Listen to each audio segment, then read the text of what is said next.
For most people, buying a home isn't just a financial decision, it's one of the most emotional choices they'll ever make. It's not just about bricks and mortar, it's about security, identity, and the feeling that you've made it. But here's the question we're asking today. If you were deciding between a mortgage in the United Kingdom or the United States, which one would actually be more affordable? On the surface, the answer might seem simple. Just compare the numbers: average house prices, interest rates, deposit requirements. But the truth is, affordability isn't only about the cost of the loan. It's about the relationship between what people earn, what they spend, and how the system around them supports or hinders their ability to own a home. In the UK, home ownership has long been part of the national aspiration. Whether it's a terraced house in Birmingham, a semi-detached in Manchester, or a flat in London. But high prices, strict lending rules, and shorter mortgage terms can make the path to ownership steep. Even when you get there, the monthly repayments can feel like a tightrope act. In the US, the picture looks different. Houses are often larger, mortgages stretch over 30 years instead of 25, and interest rates, at least historically, have been lower. But wages and job security vary widely, property taxes can be steep, and the cost of living shifts dramatically depending on where you buy. And then there's the emotional landscape. In both countries, people are told that owning a home is the ultimate milestone, the moment you've arrived. Yet for many, the process feels more like a marathon through bureaucracy, bidding wars, and financial stress. So, which country offers a smoother path? The answer depends on more than just the math. It's shaped by cultural expectations, regional disparities, and the hidden costs that don't show up in the mortgage calculator. In this video, we're going to dig deep into 10 key factors that define affordability for UK and US mortgages. We'll look at how much you need to save before you even get the keys, how the length and structure of the loan affect your finances, how wages stack up against repayments, and how the broader economy influences your ability to buy and keep your home. By the end, you'll have a clearer picture of not just which country's mortgages are cheaper on paper, but which system gives you a better shot at lasting financial security. Because affordable isn't just about the price you pay each month. It's about whether that payment leaves room for a life you can actually enjoy. 1. Average house prices and what they really mean. When most people think about mortgage affordability, the first thing they look at is the price of the home itself. And at first glance, the gap between the UK and US can be startling. In the UK, the average house price hovers around $280,000, about $350,000 USD. In the US, the median home price is roughly $420,000 USD, about $335,000. On paper, that might make the UK seem cheaper. But these raw numbers don't tell the full story. Because affordability isn't just about the sticker price, it's about how that price compares to income, local market conditions, and what you actually get for your money. In much of the UK, especially in London and the Southeast, house prices are disproportionately high compared to average wages. The price-to-income ratio in some parts of London can be over 12 to 1, meaning it would take more than a decade's worth of gross income to buy a home outright if you spent nothing else. Even outside London, in cities like Bristol, Manchester, or Edinburgh, prices have climbed far faster than salaries over the past 2 decades. In the US, the national price-to-income ratio is lower, around 6 to 1 on average, but that's just the middle of a wide spectrum. Coastal cities like San Francisco, Los Angeles, and New York can easily match or exceed London's affordability challenges, with home prices reaching eye-watering levels. Meanwhile, large swaths of the Midwest and South still offer homes well below the national average, sometimes under $200,000 USD, $160,000. Another key difference is space. A home in the US is often physically larger than one in the UK, sometimes by 2 or 3 times the square footage, especially in suburban or rural areas. In the UK, high density and limited land availability means smaller homes are the norm, particularly in cities. But bigger isn't always better. Larger homes can mean higher running costs, heating, cooling, maintenance, which can eat into any savings you might get from a lower price per square foot. And in the UK, smaller homes in walkable areas with strong public transport can save owners significant transport costs over time. The bottom line? The US offers a wider range of price points and property sizes, which means affordability depends heavily on where you're buying. The UK has a narrower spread, with high prices more common nationwide and fewer low-cost regions, but also offers smaller, more energy-efficient homes in areas with less car dependency. So when you see the headline numbers, take them with a pinch of salt. The question isn't just which country's homes cost more, it's which country's homes are realistically affordable compared to what people earn and how they live. Two, deposit requirements and the first hurdle to homeownership. Before you even sign a mortgage agreement, there's a gatekeeper to homeownership that trips up many hopeful buyers: the deposit or down payment. It's the first major financial test in the process, and it's where a lot of dreams stall. In the UK, the minimum deposit for most mortgages is around 5% of the property's value, thanks to government-backed schemes like Help to Buy. But those low deposit deals often come with higher interest rates, meaning you pay more over the life of the loan. A more typical competitive mortgage might require a 10 to 20% deposit, which on the average $280,000 home works out to $28,000, $56,000. For buyers in London, where homes can easily cost $500,000 or more, that means scraping together $50,000, $100,000 before you've even moved in. In the US, the story varies even more. For some federally backed loans like FHA loans, you can put down as little as 3-5%. Veterans Affairs VA loans even allow for 0% down. But for conventional loans without government support, 5 to 20% is typical, just like in the UK. On a $420,000 home, that's $21,000, $84,000, $17,000, $67,000. Here's where the comparison gets interesting. While the US offers more low down payment options, property taxes and closing costs can be significantly higher, meaning you might still need more cash upfront than the percentage suggests. In the UK, closing costs like stamp duty can also add tens of thousands of pounds to the total, especially for higher-priced properties. But ongoing property taxes, known as council tax, tend to be lower than the annual tax bills in the US. Saving for a deposit is often a years-long effort in both countries. In the UK, where wages have lagged behind house price growth for decades, younger buyers in particular find themselves renting for much longer while trying to save. In the US, the challenge is often balancing savings with other financial obligations, like student loans or high healthcare costs. The emotional impact of the deposit hurdle can't be overstated. For many, it's the moment where homeownership feels either within reach or impossibly far away. It's the wall you have to climb before you even start the mortgage marathon. In both countries, government schemes and assistance programs exist to help, but they come with trade-offs: higher interest rates, stricter eligibility rules, or limits on property choice. That's why understanding your local market, your income stability, and the hidden costs is key before deciding which system is kinder to first-time buyers. 3. Loan length and how it shapes affordability over time. One of the most striking differences between UK and US mortgages is how long you get to pay them off. And this single factor can dramatically change not only your monthly payments, but your entire experience of homeownership. In the UK, most mortgages are structured over 25 years, although some lenders now offer 30-year terms, particularly to younger buyers struggling with affordability. The shorter repayment period means higher monthly payments compared to a longer loan, but it also means you build equity faster and pay less total interest over the lifetime of the mortgage.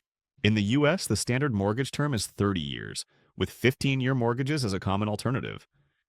That extra 5 years compared to the UK's typical term makes a big difference in monthly costs. On paper, it makes US mortgages look far more affordable month to month because you're stretching the loan over a longer time.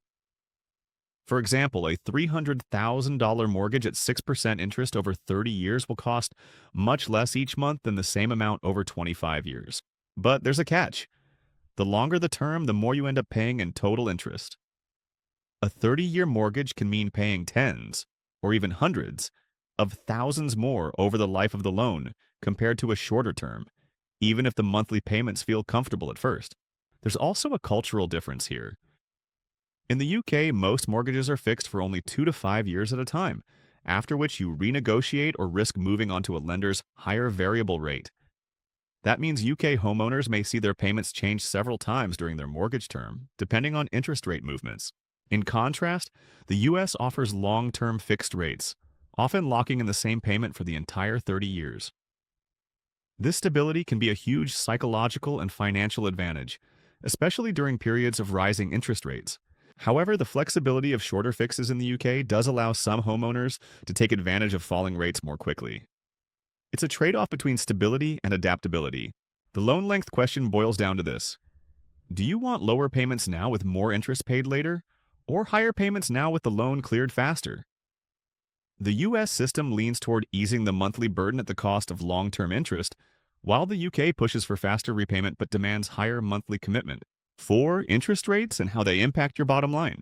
If the house price sets the stage for affordability, interest rates determine how much of that stage you actually get to keep and how much you hand over to the bank.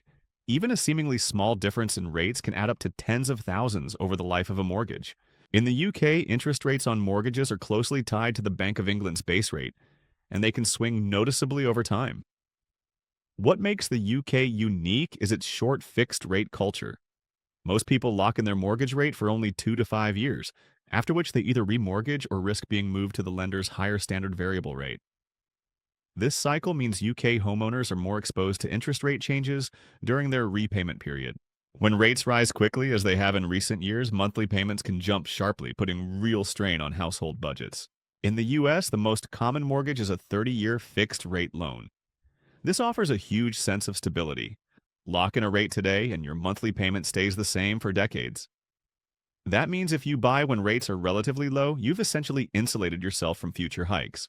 But it also means you're less likely to benefit quickly from rate drops, unless you refinance, which comes with its own costs. Another big difference lies in the rates themselves. Historically, U.S. mortgage rates have often been lower than UK rates for equivalent loan terms, partly because of the structure of the mortgage market and the role of government-backed lenders like Fannie Mae and Freddie Mac. However, in high inflation periods, both countries can see rates spike, making affordability more about timing than location. Interest rates also interact with deposit size and credit score. In both countries, bigger deposits and stronger credit histories can earn you lower rates, which dramatically improves affordability. For example, shaving even 5% off your interest rate could mean thousands in savings over the term. The emotional side of interest rates shouldn't be ignored either. In the UK, knowing your payment could change every few years adds an element of uncertainty to budgeting. In the US, a long-term fixed rate can feel like a safety net, giving homeowners the confidence to plan further ahead. But in both systems, the same truth applies. The cost of borrowing matters as much as the cost of the home. And the difference between a good rate and a bad one isn't just in the numbers, it's in the breathing room it gives you every single month. 5. Wages versus cost of living, the real measure of affordability. A mortgage payment exists in the context of your entire life. It's not just about whether you can scrape it together each month. It's about whether you can do so while still living a life that feels full and sustainable. This is where the relationship between wages and the broader cost of living becomes the true test of affordability. In the UK, median full-time earnings hover around $34,000 per year. With average house prices sitting near $280,000, the price-to-income ratio often feels punishing, especially in the South. For many, this means that even if they can technically qualify for a mortgage, the repayment eats up a hefty portion of their take-home pay, often 30% or more. Factor in rising energy costs, higher food prices, and transport expenses, and the margin for savings or leisure can vanish quickly. In the US, median household income is around $75,000 USD, about $60,000. At first glance, that looks more promising against the median home price of $420,000. But the picture changes when you consider the cost of healthcare, property taxes, and, in many areas, the absolute necessity of owning and maintaining a car. In some high-cost U.S. cities, housing expenses alone can still take up more than a third of income, leaving little room for emergencies or lifestyle choices. The real difference is where you live within each country. In the UK, moving from London to parts of the North or Scotland can dramatically reduce housing costs, though wage levels may also be lower. In the US, shifting from coastal cities to the Midwest or South can slash mortgage payments, but sometimes at the cost of job opportunities or higher travel expenses. One important emotional element here is stability.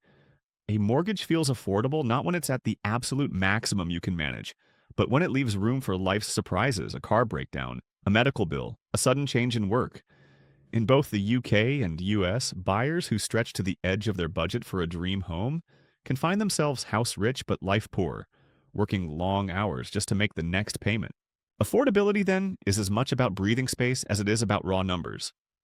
A smaller home with a comfortable margin for living can often feel far more affordable in real life than a bigger home that demands constant financial sacrifice. 6. Regional differences.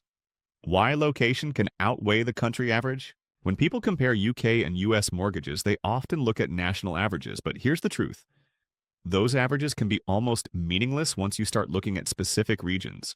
In both countries, location can make the difference between a home that feels comfortably affordable and one that leaves you financially stretched for decades. In the UK, the divide is sharpest between London and the southeast versus the rest of the country. A modest home in parts of London can cost 3 or 4 times what a similar property would in the northeast or in parts of Wales. But wages in those lower cost areas often lag behind, so the affordability advantage isn't always as big as it seems. On top of that, job markets and career growth opportunities can be more concentrated in high cost regions, forcing people into expensive housing markets to access better work. In the US, the regional variation is even more dramatic. Cities like San Francisco, New York, Boston, and Seattle have house prices that rival or exceed London's, with the added weight of steep property taxes. Meanwhile, in smaller cities and rural areas across the Midwest or South, you can still find spacious homes for under $200,000, $160,000. But again, salaries and job diversity may be lower, and amenities like public transport are often scarce, which can add hidden costs like multiple cars or long commutes. There's also a lifestyle component. In the UK, living in a smaller city or town often still gives you access to good public services, healthcare, and a sense of community. In the US, rural living can mean much greater distances to shops, schools, and hospitals, something that might not be reflected in the mortgage payment but can impact your quality of life and monthly expenses. Then there's the emotional factor. People often pay more to live near family, friends, or in areas that feel culturally or personally right for them. A mortgage that's technically affordable on paper might still feel like a strain if it means sacrificing proximity to the life you want to live. The takeaway? The UK versus US mortgage debate changes completely depending on where in each country you're looking. For many buyers, the smarter question isn't which country is cheaper, but which part of the country offers me the best balance between cost, income potential, and lifestyle. 7. Government schemes and support, how policy shapes affordability. When it comes to buying a home, government policy can be the wind at your back or an invisible headwind you didn't know was there. Both the UK and the US have systems designed to help people onto the property ladder, but they work very differently, and their impact on affordability is mixed. In the UK, schemes like Help to Buy, shared ownership, and the Lifetime ISA have been key tools for first-time buyers. Help to Buy offered equity loans to reduce the deposit burden, while shared ownership allows buyers to purchase a portion of a property and pay rent on the rest, gradually increasing their share over time. Lifetime ISAs give a government bonus on savings for a first home, effectively boosting your deposit. These schemes have opened doors for many, but they've also been criticized for inflating demand without solving the root issue of limited housing supply, sometimes pushing prices even higher. And because eligibility criteria can be strict, they're not always accessible to those in the most expensive markets where the help is needed most. In the US, government support often comes through loan programs rather than direct purchase schemes. FHA loans allow for lower deposits and more flexible credit requirements. VA loans offer zero down payments for veterans, and USDA loans support rural home buyers with favorable terms. These programs can make a huge difference in lowering the barrier to entry, especially for first-time buyers or those without large savings. However, in both countries, government help often comes with trade-offs: higher interest rates, restrictions on property type or location, and sometimes more paperwork or slower processing. And importantly, these schemes don't change the fundamental cost of the home. They simply change the terms on which you can access it. Policy also plays a quieter role through taxes. In the UK, stamp duty can add thousands to upfront costs, although first-time buyers get relief on lower-value properties. In the US, property taxes are ongoing and can be a significant annual expense, often far higher than UK council tax. The bigger picture? Government schemes can be a bridge across the deposit gap, but they can't replace the long-term need for affordable housing supply and wage growth that keeps pace with house prices. 8. Taxes, fees, and hidden costs, the expenses that catch buyers off guard. When people calculate mortgage affordability, they often focus on the monthly payment and forget the smaller, less glamorous costs that add up, sometimes turning a comfortable mortgage into a financial squeeze. Both the UK and the US have their own set of hidden expenses that buyers should prepare for. In the UK, one of the biggest upfront costs is stamp duty. For first-time buyers, there's relief on properties up to $425,000.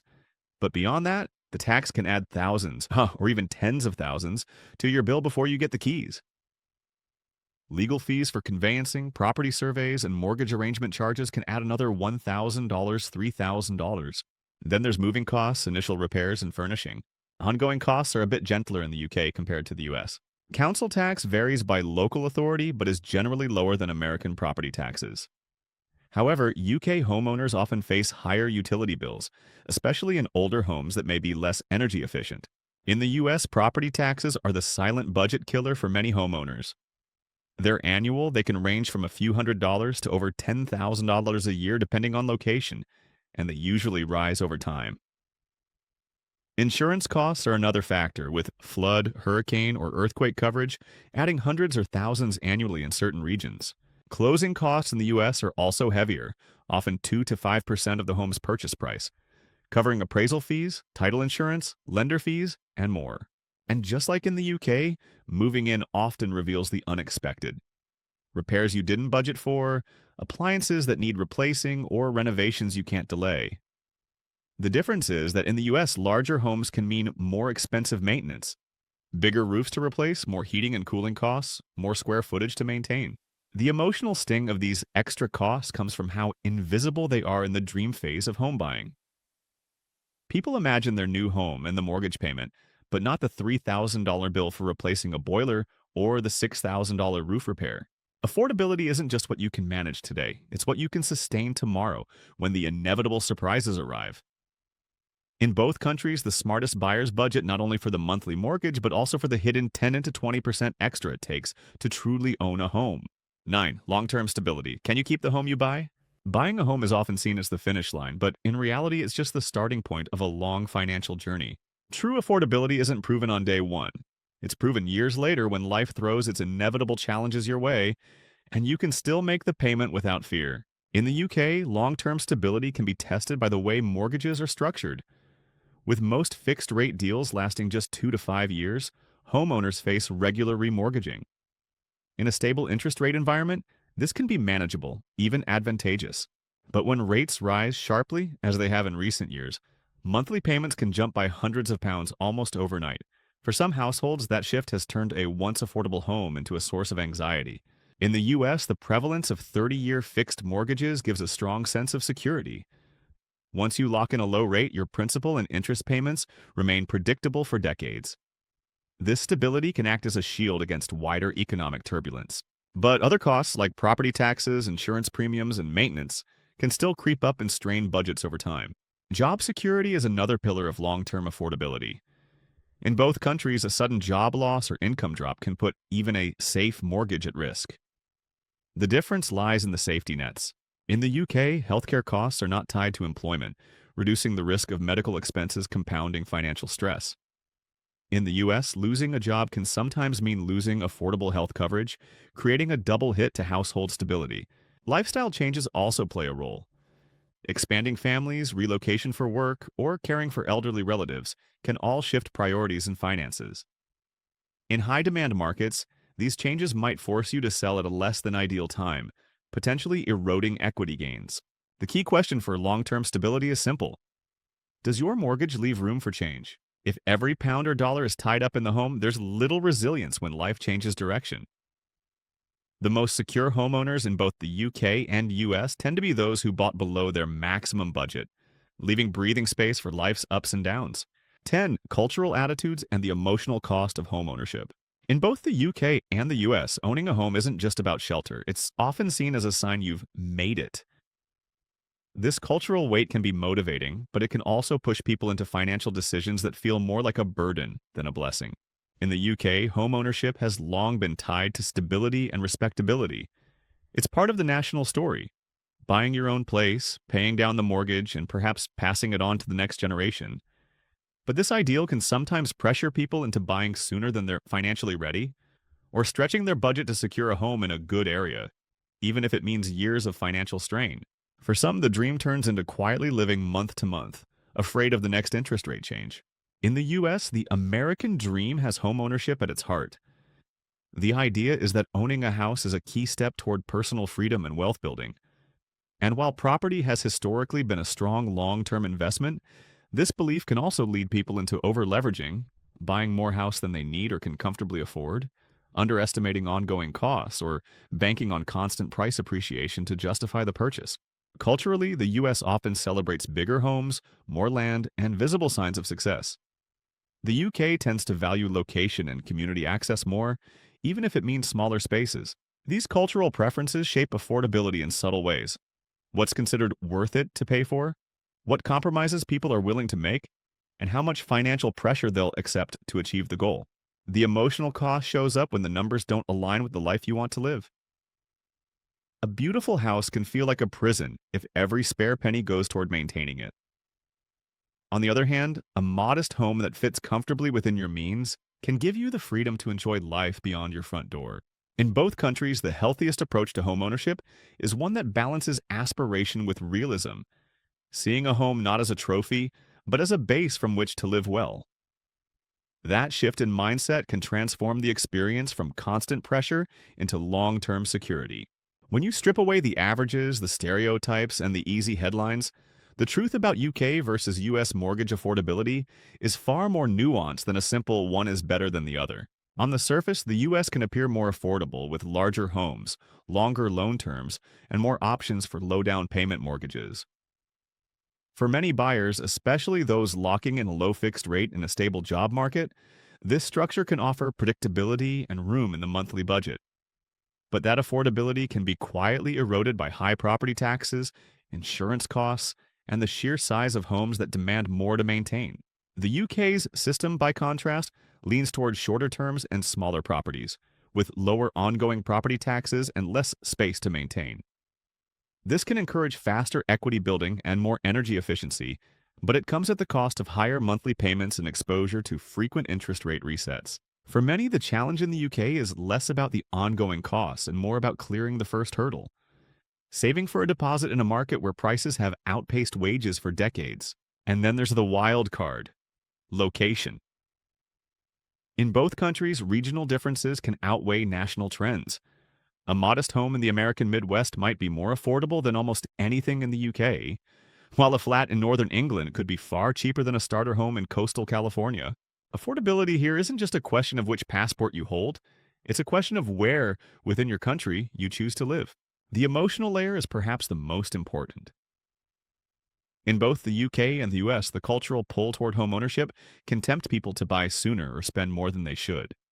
But the real measure of affordability isn't whether you can make the first payment, it's whether you can keep making it for decades without sacrificing your quality of life. So, which is more affordable? The answer is, it depends on your location, your income stability, your tolerance for risk, and your definition of a good life. The best mortgage is the one that leaves you space to breathe, where your home is not just a financial investment, but a foundation for living well. In the end, a mortgage should be a tool, not a trap. Whether in the UK or the US, the wisest path is to buy with room for life's uncertainties, to see your home not as a finish line, but as a base for your future, and to remember that real wealth is measured not only in bricks and equity, but in the freedom and peace of mind you have while living in them.